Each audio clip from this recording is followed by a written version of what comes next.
continues. We're still trying to find out. Oh, now more trouble. As is Thomas Schechter in the 24 and the 77 of Alex Tagliani. And again, we've got an issue down in turn number 1. So we're trying to, as I mentioned just before this one happened, we're trying to find any video as we get a full course caution, and it is now our 6th. We had 5 last year. All right, first let's show you what happened with Scott Dixon as they head for turn 3. In this scenario here, he gets into the middle of the turn. You can see actually on the right-hand side, you got Ryan Hunter-Reay. And Dixon saw him coming because he gave him room, but Ryan Hunter-Reay really used a bit too much room on the exit and just punted Dixon into the wall. And you can see right now, Scott Dixon does not have any steering whatsoever. He's trying to get himself back. And give him credit for not causing a full course yellow. He got the thing into reverse and was able to get himself around into pit lane. All right, let's see what happened to Justin Wilson. Take us back on, this will be our first look at this. And there he is. Coming through the corner. Oh. Looks like he was carrying his speed in too far. From that angle that we look at, he was quite a ways away from the inside of the wall, which is the apex. You can see he's just a couple cars ahead. Just a little bit wide on the back section, but the back end seems to come around for some reason. That was just a lot of oversteer on entry into the turn. And he was on the concrete, and the guys have told us it's like being on ice. If anything goes wrong, and here's what happened on the 3rd and final incident, all on the same lap, basically. Here we are heading down to turn 1. You know, in this scenario right now, I mean, this sport is really becoming a contact sport. 2 cars going to go for the same piece of real estate, and in the end result, you take them both out. On board with Marco Andretti. He says, thank you, guys. I'll pass both of you. All right, so now you know exactly what happened to all of them, and we've still got 11 laps to go. We had 5 cautions for 15 laps. This year we're at 6 with 20, but there's your race leader. Can he make it 4 in a row? Stay with us. There are 4 wins on the season.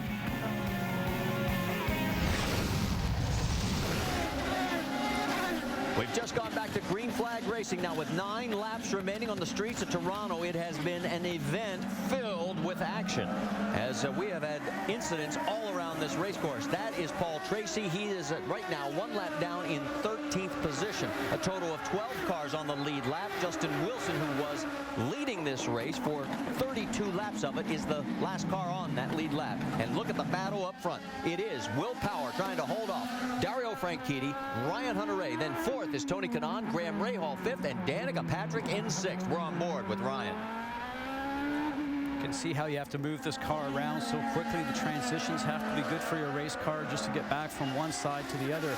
You saw in the start, Will Power really starting to slide the back end of the car around. He knows he has to give himself some space to Dario Franchitti, because if Franchitti's somewhat close going down that backstretch, he will have the opportunity for a draft. And I think Will Power has had mission accomplished because he has now made that gap.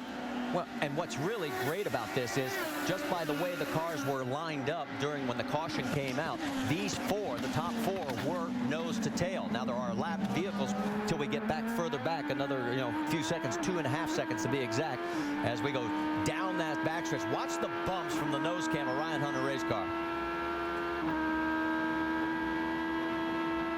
Top gear over 170 miles an hour, hard on the brakes. Down to first gear, this is 40 miles an hour. You see the back end of the car of Dario Franchitti sliding around, and here we go. Looks like rush hour time. Yeah, look out as they're too wide going through the corner. Somebody thought better of it, pulled back in. Simona Di Silvestro, she's in this mix as well. Simona's got a great run going. There she is. She is now up to 8th position. For more on Simona, let's get an update from Rick DeBrule. Yeah, this has been a weekend of extremes. I got to tell you, I listened to the radio with Simone and her crew all weekend long. She just was frustrated, trying to get as much grip as she could, not able to get it. You know, really, this is a phenomenal run for her. She finished 14th at Indy. She was the rookie of the year. She led her very first race. But this, if she could finish in this position, would by far be her top finishing position. Right now, as we mentioned, 8th position. Marco Andretti is almost a second in front of her. A lot of lap traffic. There is Graham Rahal. He's going around the lap vehicle. Ryan Briscoe, Danica Patrick. They are in a battle for 5th position, and Briscoe slams the door on her. Danica needs to get a good run here, just behind the car in front, get a bit of a tow and slipstream out of it, and make a clean pass. She gets around Briscoe. Marco Andretti, low, locking up, going on, and coming through as Vitor Meira, and luckily nobody tags him. And that was for position because Justin Wilson's marching his way from the back of the grid from his mishap in turn 8. And so for Meira, he was trying to make sure he couldn't complete the pass, drove it in a bit too hard. We know he had problems under braking. We heard that report before, so just showed up there again. Wilson up to 9th. You saw him streaking through the screen. While all this goes on, let's catch up with Scott Dixon. Jamie Little. Well, he's one of the men that was in that battle, and no longer your day is done. Scott, what happened with you and Ryan Hunter-Reay?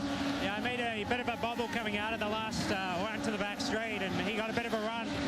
Gave him room at the end, and I think he dove in there a little too late.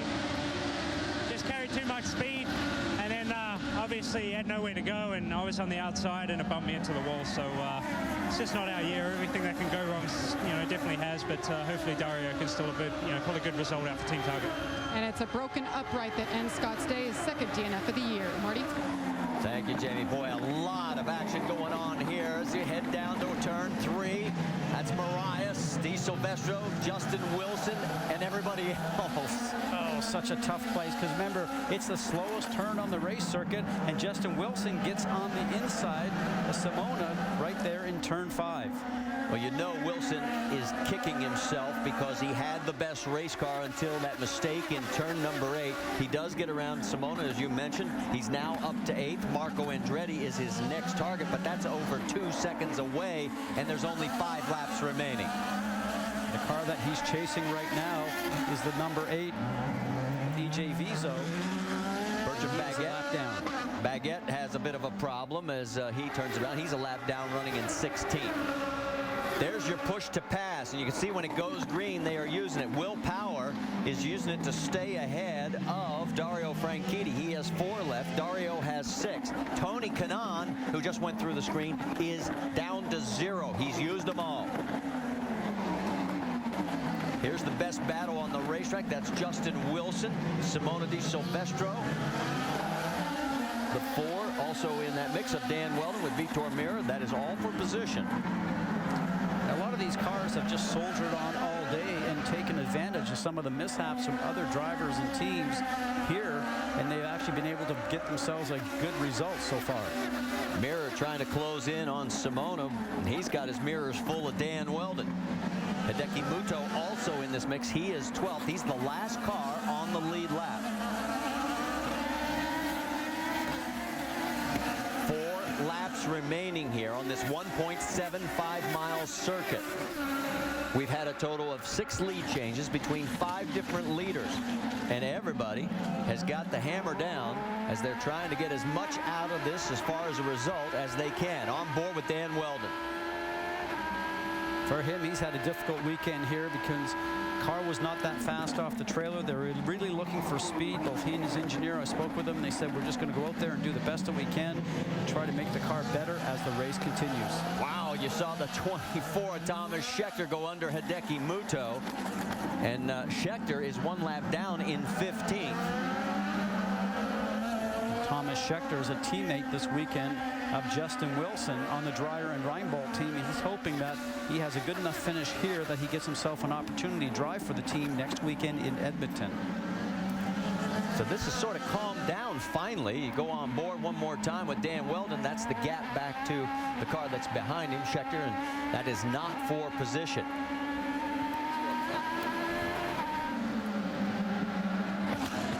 That group comes across start-finish line.